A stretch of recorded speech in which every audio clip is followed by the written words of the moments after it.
Bonjour, bienvenue sur Vet Officine, au cœur de votre rayon vétérinaire. Je suis Adeline Dumont, vétérinaire. Alors aujourd'hui, je vais vous parler de la teigne et des conseils que vous pouvez donner face à cette dermatose. Alors déjà, on parle de teigne ou de dermatophytose. C'est une dermatose fongique qui peut toucher le chien, le chat, également les nacs, alors le lapin, le cochon d'Inde et aussi l'homme. Donc c'est une zoonose. Alors tout d'abord, utilisez notre méthode ACF, analyse, conseil, finalisation, afin d'établir le profil de l'animal, demander son âge, son poids et sa provenance. Souvent, la teigne est une pathologie qui touchera, on va dire, plus volontiers les jeunes animaux et en provenance de collectivités. Donc il faudra également interroger sur l'aspect des lésions.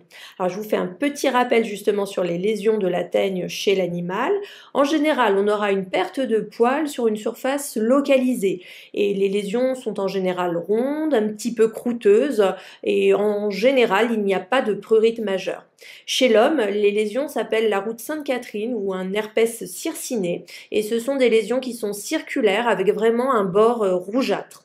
Donc voilà, ça c'est le tableau évocateur d'une teigne et par contre un diagnostic de certitude reposera forcément sur un examen à la lampe de Wood qui lui fera apparaître les poils teigneux dans 50% des cas de teigne en vert fluorescent et parfois le vétérinaire fera également un trichogramme, donc c'est un examen au microscope des poils qu'on prend en périphérie des lésions. Voilà, donc le diagnostic ne repose pas uniquement sur l'observation des lésions, il faut aller un petit peu au-delà.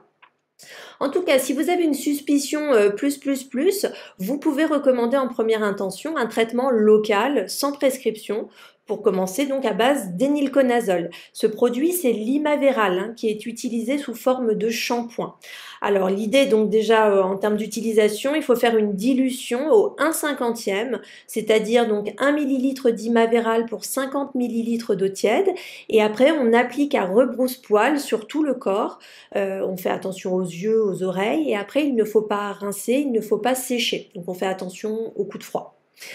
Alors, en termes de fréquence, il faut faire ce shampouinage, on va dire, 4-5 fois à peu près tous les 3 jours. Il faut aussi conseiller de traiter tous les animaux en contact, qu'ils aient ou non des lésions, car je vous rappelle qu'il y a des porteurs asymptomatiques de teigne. Donc, on va dire que c'est un conseil qu'on peut faire en attente des résultats de prélèvement ou bien en attente de la consultation chez le vétérinaire. Autre conseil que vous pouvez prodiguer, c'est d'appliquer sur les lésions un antiseptique iodé ou bien à base de chlorhexidine qui ont une action antifongique.